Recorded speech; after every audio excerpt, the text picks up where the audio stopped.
নিজের হাতে মেঘ ধরতে চান, ছুঁয়ে দেখতে চান আকাশকে? তাহলে আপনাকে যেতে হবে পাহাড়ের রানী দার্জিলিংয়ে। হ্যাঁ, মেঘ ছুঁয়ে দেখার কথা বললাম কেন? আপনারা দার্জিলিংয়ে গেলেই বুঝতে পারবেন। কিন্তু ভাবছেন কিভাবে যাবেন? সেই সকল তথ্য থাকবে আজকের ভিডিও। আমরা দেখাবো কোন গাড়িতে গেলে, কোন ট্রেনে গেলে, কোন ভাবে গেলে আপনি সবচেয়ে সাশ্রয়ে দার্জিলিং পৌঁছাতে পারেন। আর সমস্ত তথ্য জানতে আমাদের সাথেই চলুন। আর শুনুন, এক্ষুনি ভিডিওটিতে একটি লাইক করুন, আপনাদের মতামত জানাবেন শেষে, আর অবশ্যই আনন্দ ভ্রমণ এই চ্যানেলটিকে সাবস্ক্রাইব করে দিবেন। আমি কলকাতা থেকে দার্জিলিং যাব। শিয়ালদা রেল স্টেশন থেকে দার্জিলিং মেল নামক ট্রেনটিতে চেপে আমি যাব নিউ জলপাইগুড়ি রেলওয়ে স্টেশনে। তারপর সেখান থেকে দার্জিলিং। কলকাতার ঐতিহ্যবাহী রেলওয়ে স্টেশন শিয়ালদা। বিশাল রেলওয়ে স্টেশনের চমৎকার আলোকসজ্জা দেখে সত্যিই ভালো লাগলো। এই বিশাল রেলওয়ে স্টেশনের অনেকগুলো প্ল্যাটফর্মের মধ্যে ঠিক কোনটাতে আমার ট্রেনটি দাঁড়িয়ে আছে সেটা খুঁজতে আমার কিছুটা সময় লাগবে।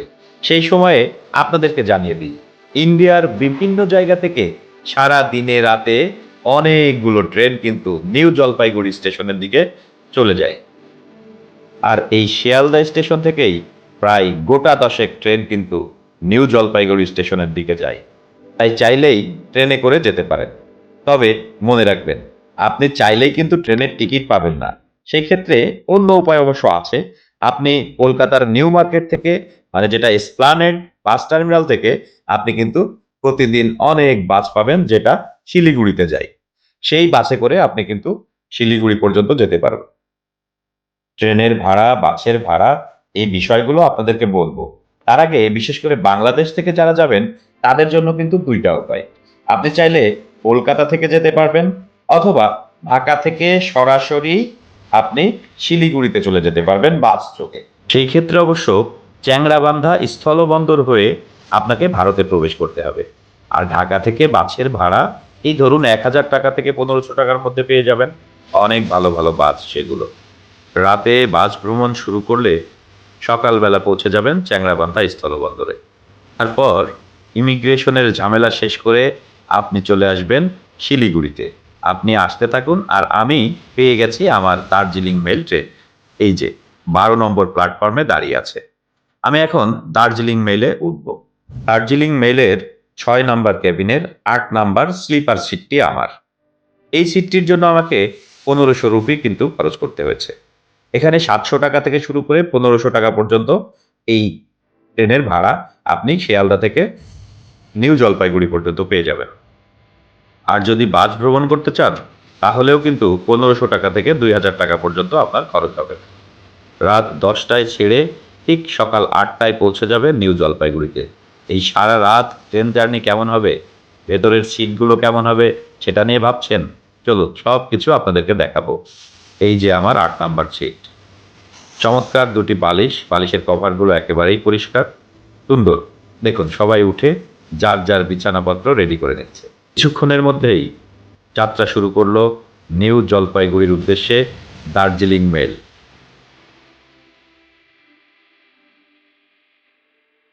আমিও প্রস্তুতি নিয়ে শুয়ে পড়েছি।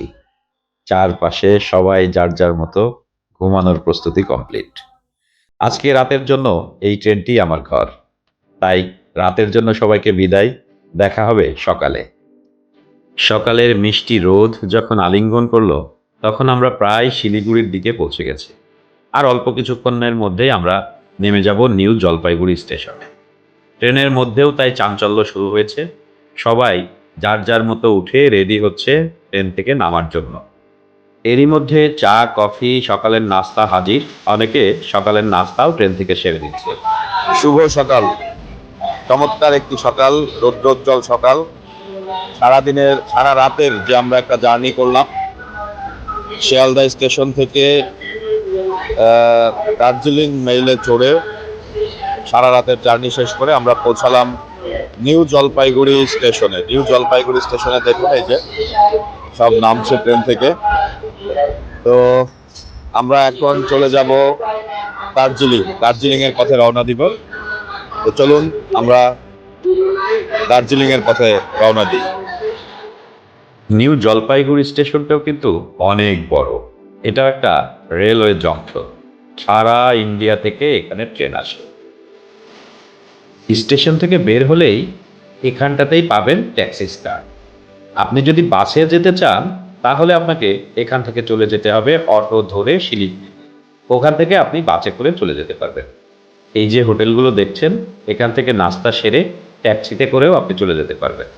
চলুন এখান থেকে আমরা জেনে নিই কোন মাধ্যমে গেলে কত টাকা ভাড়া লাগবে, কত সময় লাগবে দার্জিলিং পৌঁছতে। আচ্ছা, এখান থেকে দার্জিলিংয়ে যাওয়ার উপায়গুলো একটু বলেন। দার্জিলিং যাওয়ার দু রকম উপায়, মানে টোটাল 3 রকম উপায় আছে। একটা হচ্ছে আমাদের এখানে শেয়ার বিশেষ একটা গাড়ি চলে, আর একটা রিজার্ভ সিস্টেম চলে, আর আরেকটা সিস্টেম আছে আপনাদের এখান থেকে তো নেই, এখান থেকে শিলিগুড়ি যেতে লাগে। শিলিগুড়ি থেকে বাস সার্ভিসও আছে। এখান থেকে বাস সার্ভিস নেই, এটা যেহেতু নিউ জলপাইগুড়ি, এখান থেকে বাস সার্ভিস ডাইরেক্ট এখানে নেই। কোনটাতে খরচ কেমন? খরচ হচ্ছে আপনাদের যদি টাটা সুমোগুলোর মধ্যে বা এই বলেরো টাটা সুমো যদি এগুলো নেন, পার হেড হিসাবে 300 350 এরকম বাজারের উপর ডিপেন্ড করে, সময়ের উপর ডিপেন্ড করে। অ্যাকচুয়াল ভাড়া আছে আমাদের 300 টাকা। কিছু সময় কি আর গাড়ি ক্রাইসিস থাকে, যেমন ধরো পুজো পালের দিন সময় একটু প্যাসেঞ্জার রাস থাকে, তখন 50 টাকার মতো বেশি নেয়। আর যদি কেউ রিজার্ভ নিতে চায় একটা গাড়ি, রিজার্ভ নিতে গেলে ওই যে আপনাদের প্রিপেড ফেয়ার আছে আমাদের, প্রিপেড যেটা গভর্নমেন্ট ফেয়ারের 3000 টাকা রিজার্ভ আছে। এটা ওই সিজনে একটু প্যাসেঞ্জারকে বলে ওরা ড্রাইভাররা এসে কতজন যাওয়া যায় রিজার্ভের গাড়িতে? গাড়িতে ছোটো গাড়ি একটা 4 জনের গাড়ি আছে, যেটা ছোটো গাড়ি 4 জন যায়, ওইটা 4 জনের একটা আছে, আর একটা 10 জনের। একটা টাটা সুমো আছে, একটা বোলেরো আছে, এটাও 10 জন, টাটা সুমো 10 জন। এখান থেকে একটা ট্রেন যায় শুনেছি। এখান থেকে একটা টয় ট্রেন ছাড়ে, টয় ট্রেনের ফেয়ার আপনাদের 1250 টাকা আছে। এটা কখন ছাড়ে, কবে? সকালবেলা 8টার দিকে ছাড়ে এখান থেকে। কত ঘন্টা লাগে? ওটা তো অনেক সময় লাগে। এটা যেতে লাগে 8 ঘন্টা লাগে। 8 ঘন্টা। টাটা সুমোতে গেলে আপনি 3 ঘন্টায় পৌঁছাবেন, বাসে গেলে আপনাদের টাইম আরেকটু বেশি লাগে। বাসের ভাড়া কত? বাসের ভাড়া আছে এখান থেকে 105 টাকা করে। তার মানে শিলিগুড়ি সবচেয়ে সাশ্রয় হচ্ছে বাসে যাওয়া, টাকার দিক দিয়ে। টাকার দিক দিয়ে বাসে আর সময়ের দিক দিয়ে হচ্ছে যে এই গাড়িগুলো। এই গাড়ি। 350 টাকায় শেয়ারিং বেসিসে এই গাড়িটাই আমি চড়ে বসলাম। এখন আমরা চলে যাব দার্জিলিংয়ে। এই গাড়িতে মোট 10 জন যেতে পারে। 300 থেকে 350 টাকা ভাড়া। সব কিছুই শুনলেন। এবার চলুন গাড়িতে দার্জিলিংয়ের পথে রওনা দেওয়া যায়।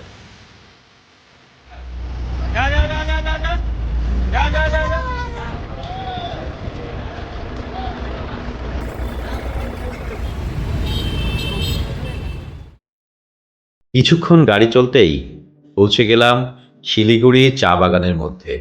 দুপাশে চা বাগান আর তার মাঝখান দিয়ে দুর্দান্ত গতিতে এগিয়ে চলছে গাড়িটি। সত্যি এক মনোমুগ্ধকর পরিবেশ। ওই তো পাহাড় দেখা যাচ্ছে। হ্যাঁ, ওটাই হচ্ছে হিমালয় কন্যা, পাহাড়ের রানী দার্জিলিং এর রাস্তা। এখন কিন্তু রাস্তাটা আস্তে আস্তে উপরের দিকে উঠে যাচ্ছে। আর কিছুটা পথ যাওয়ার পরেই একে বেঁকে রাস্তাটা সামনের দিকে আগাতে থাকবে। কিছুটা উপরে উঠতেই পাখিদের কলতান যেন এক অন্যরকম মুগ্ধতা তৈরি করলো। তার পাশে কুয়াশায় ঢেকে গেছে। আজকের আবহাওয়াটা যদিও একটু খারাপ, তবুও রাস্তার গাড়ি কিন্তু চলছে দুর্দান্ত গতিতে। এই রাস্তায় গাড়ি চালানোটা চারটেখানি কথা নয় কিন্তু। যদিও প্রতিদিন তারা চালাচ্ছে, তবুও কতটা দক্ষতার সাথে গাড়ি চালাচ্ছে দেখে তো আমি খুবই আশ্চর্য হয়েছি। উপরে উঠতে উঠতেই দেখা পেয়ে গেলাম সেই দার্জিলিংয়ের অত্যাশ্চর্য টয় ট্রেনের। হ্যাঁ, টয় ট্রেন নেমে যাচ্ছে পাহাড় থেকে নিচের দিকে।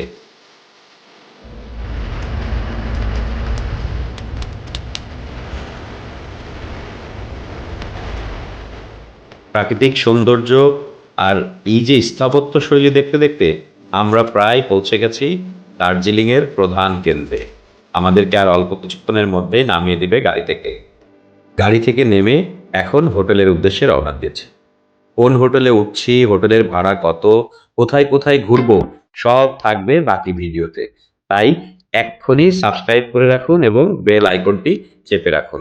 তাহলে পরের ভিডিওটি আপলোড করার সাথে সাথে কিন্তু আপনি নোটিফিকেশন পেয়ে যাবেন। আর যদি ভিডিওটি ভালো লাগে অবশ্যই অবশ্যই শেয়ার করবেন, আপনাদের মতামত জানাবেন।